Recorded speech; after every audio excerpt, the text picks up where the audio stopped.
I'm getting a divorce." My son's wife, who just got married a few days ago, blurted out these unexpected words. I was so surprised that I couldn't find any words at all.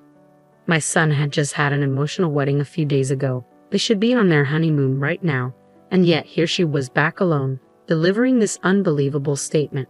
What on earth had happened during their trip? Tears began to overflow from her eyes. All I could do was silently watch as she crumbled on the spot. "My name is Elizabeth. I'm a homemaker in my 50s who raised 2 sons. When my sons were young, I discovered my husband's affair and got divorced. Since then, I have worked from morning till night, raising my sons single-handedly. My 2 sons have contrasting personalities and had entirely different childhoods.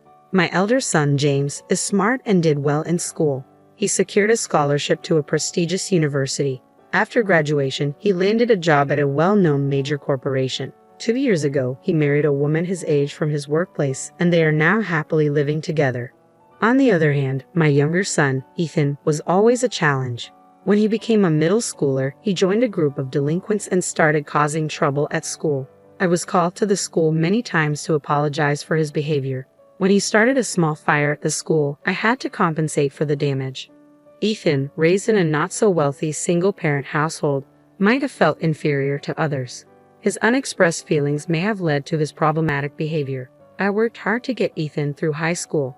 His rebellious nature didn't improve, but he managed to graduate without any major trouble, which was a relief for me. Even after high school, Ethan was still a handful. He managed to get a job at a factory through a relative's recommendation, but quit after just 3 months. From then on, he led a life of constantly changing part-time jobs, which was a concern for me. Moreover, Ethan was also a womanizer. It might sound like I'm just a doting mother, but Ethan is quite a handsome man. From high school to after graduation, he never ran out of girlfriends and would bring different women home each time. I've lost count of how many times I've lectured Ethan about his relationships with women. After graduating from high school, he started living on his own, but I was always concerned about whether he was causing trouble for others. Now, 5 years have passed since his graduation, and I still worried about his aimless lifestyle. One day, Ethan came home for the first time in a while and said, "Mom, I have something to talk about. I'm going to start working seriously." I had heard this many times before. "I got a job at a company, and they're going to hire me as a regular employee," he said. He probably knew I wouldn't believe him, so he started talking about the company, emphasizing that he was serious this time. "Really? It's great that you found such a company," I replied, surprised. In the midst of this economic downturn, it was unthinkable that a company would hire Ethan, who had only been working part-time jobs. "My current girlfriend introduced me to the workplace," he explained. According to Ethan, he was dating a woman named Michelle, and she managed to get him a job at her father's company. I should have been happy that my son got a full-time job, but a part of me couldn't help feeling skeptical. I couldn't help but suspect that Ethan, a well-known womanizer, might have manipulated Michelle for his own advantage. He was adept at manipulating women's hearts, and I worried that Michelle might be too infatuated with him, overdoing things for his sake. He once became completely reliant on a woman when he was out of work, and I had sternly warned him about it. I hoped he wouldn't be a burden to Michelle. Despite my concerns, Ethan seemed to be working sincerely after landing the job. Previously, he never stayed in a job for more than 3 months, but this time he managed to work for half a year, then a year. While this is expected for a normal person, it was unusual for Ethan, who had changed jobs multiple times. Then, after 3 years of steady work, Ethan came to visit with his girlfriend, Michelle, who had introduced him to the company. They came to our house to make an announcement. "Mom, we're getting married," Ethan casually dropped the big news. Seeing the two of them together, I had suspected this, but hearing about my mischievous second son's marriage still took me by surprise. "So, you two have decided this?" I asked, looking at their serious expressions. I didn't feel like opposing their decision. "I understand. It's the path you both chose, so move forward together." It was a bit roundabout, but I accepted their marriage. Michelle's eyes filled with tears, and she began to speak. "Thank you so much. We'll work together to build a wonderful family," Michelle vowed, her voice trembling as she looked at me intently. I've been thinking this for a while, but Michelle is a woman with a pure heart too good for Ethan. Michelle, take good care of my son. The reason I'm hearing this happy news today is because you've supported him all this time. Thank you very much, I responded with a smile. Michelle was moved to tears, and big drops were falling from her eyes. Seeing her gently wipe her eyes with a handkerchief, I felt like crying myself. I was sure she had been taking care of Ethan, who still had some mischievousness in him. From the bottom of my heart, I thought Ethan was really lucky. Ethan, make sure you make Michelle happy. You have to cherish her more than anything, I said. Ethan nodded shyly, and so Ethan and Michelle were officially engaged. The wedding was simple and solemn, a modern ceremony with only family and close friends in attendance. Various memories came back to me, but I sincerely wish for them to support each other as lifelong partners. I truly hope that Ethan could make Michelle, a selfless and devoted woman, happy. Shortly after the wedding, Ethan and Michelle left for their honeymoon. Considering their savings, they decided to travel within the country instead of going abroad, which I thought was a sensible decision. I expected that Michelle would take charge of their marriage and keep Ethan, who used to be a playboy, in line.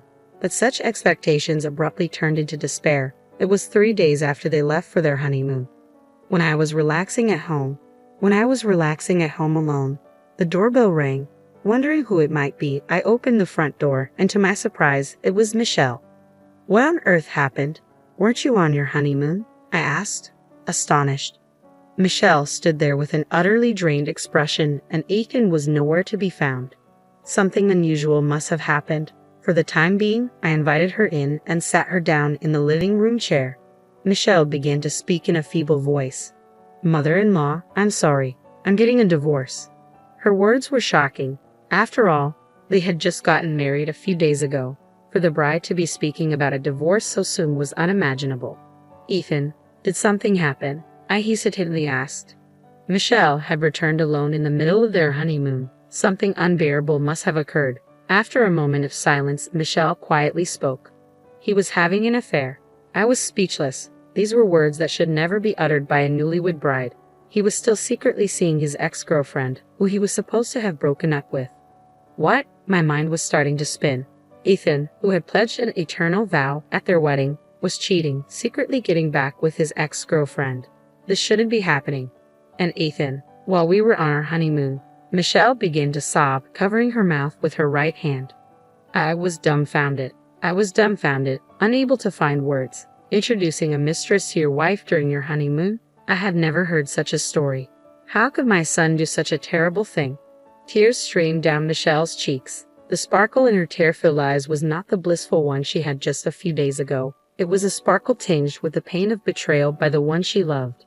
Apparently, his ex-girlfriend was living at the place Ethan chose for their honeymoon. As shocking as that was, Ethan had suddenly called her to come to the hotel where they were staying. It was an unthinkable event. What on earth was Ethan thinking? So that happened, Michelle. It must have been hard. I'm truly sorry for what my son has done, I said. All I could do was apologize, not understanding what my son was thinking. As I hugged Michelle's collapsing shoulders, I continued to listen to her thoughts. I couldn't believe what was happening before my eyes. It was too painful, and I couldn't bear it, so I left the scene immediately. When his mistress met Michelle, she must have been all over Ethan, flaunting their shameful relationship. Michelle was downcast, saying she never expected this to happen, seemingly more confused and saddened than angry. I felt an increasing wave of anger contrasting with Michelle's sadness. Ethan had caused such distress to a woman who had always been his rock. I picked up my phone. In a fit of anger, I picked up my phone and dialed Ethan's number. To my surprise, Ethan picked up right away. Hello, Mom. What's up? Ethan's carefree voice came through the receiver. I wondered what was going through his mind when he answered.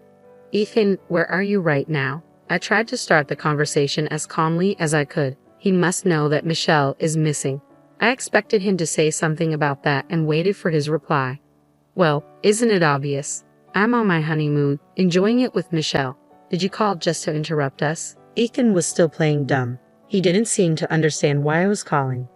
I was more astounded than angry, but I rallied myself and raised my voice. Stop lying. Michelle is here with me. What? I heard Ethan's small, surprised voice over the phone. Then he fell silent. Come back home right now. I told Ethan to come home immediately, suspecting he was thinking about how to deal with the situation. Ethan had even dared to lie at this point. My mind was made up.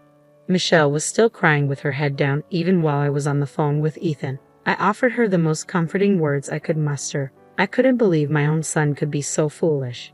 Even after I told her about the phone call, Michelle said she didn't want to see Ethan right now, and understandably so. I decided to handle Ethan myself for now.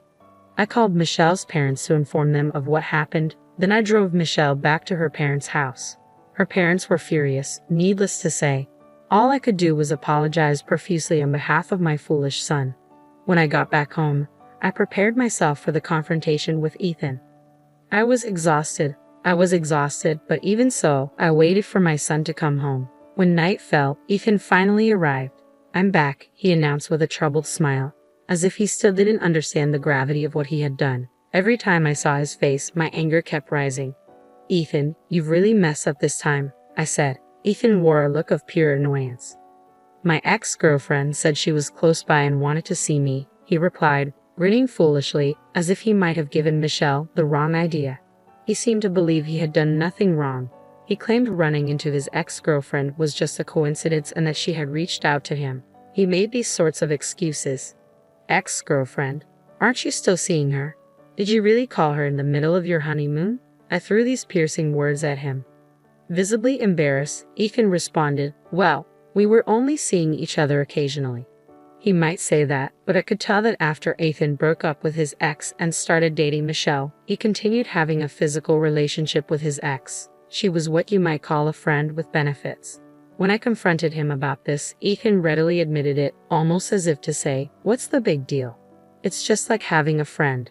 We both know what it is. What's the problem?" he said nonchalantly. Furthermore, when Ethan told his ex that he was marrying Michelle, the girl suggested the location of their honeymoon, where she lived. "It's a lovely place full of nature," she had said, and Ethan, easily manipulated, took her advice. I couldn't help but feel frustrated. As soon as Ethan and Michelle arrived for their trip, this woman insisted on meeting them. Maybe she wanted to show off to Michelle that she was still close with Ethan, or perhaps she wanted to flaunt that she was a desirable woman. Regardless, there was no doubt that her actions upset Michelle. After hearing the whole story, I finally spoke. "Ethan, I'm cutting our ties." "What did you say?" he asked, stunned. "You clean up your own mess. I'm not getting involved." I informed Ethan that I was severing ties. It was a decision I made when he lied to me. I had done more than enough to clean up after this son of mine. He was a grown man now, and I had neither the inclination to cover for him anymore nor to help him. "Please, Mom, don't cut ties. For a son who disregards his devoted wife and betrays people, the least I can do is this. You've betrayed someone you should have cherished. I told you countless times to make Michelle happy. I believed you have finally outgrown your bad habits, but I was mistaken. This is the only option left for me. Just one wrong act can turn even your family into strangers." I told this to my son. When something is broken, it can't be mended the same way again. "Wait, Mom, please." Ethan suddenly started crying and clinging to me. I wondered where his confidence from earlier, seemingly endorsing his infidelity, had gone. I couldn't help feeling pathetic at the sight of my son like this. Things with Michelle probably won't just end with a divorce. You might not be able to stay at your company either. If that happens, it's all on you. Live alone for the rest of your life so no one else gets hurt. That's the only way you can atone, I believe. Afterward, Ethan was blindsided by a divorce request from Michelle. From Ethan's and his mistress's phones, a heap of evidence showing their adulterous meetings was obtained. Hit with an alimony demand, Ethan had no choice but to agree to the divorce. Soon after, he was laid off from the company run by Michelle's father. Michelle's father was livid, and it was clear retaliation. So Ethan, ousted from his company, became jobless and burdened with alimony payments. He came to me in tears, but I refused to have anything to do with it. As a mother, I coldly pushed away my son who had cheated on his wife.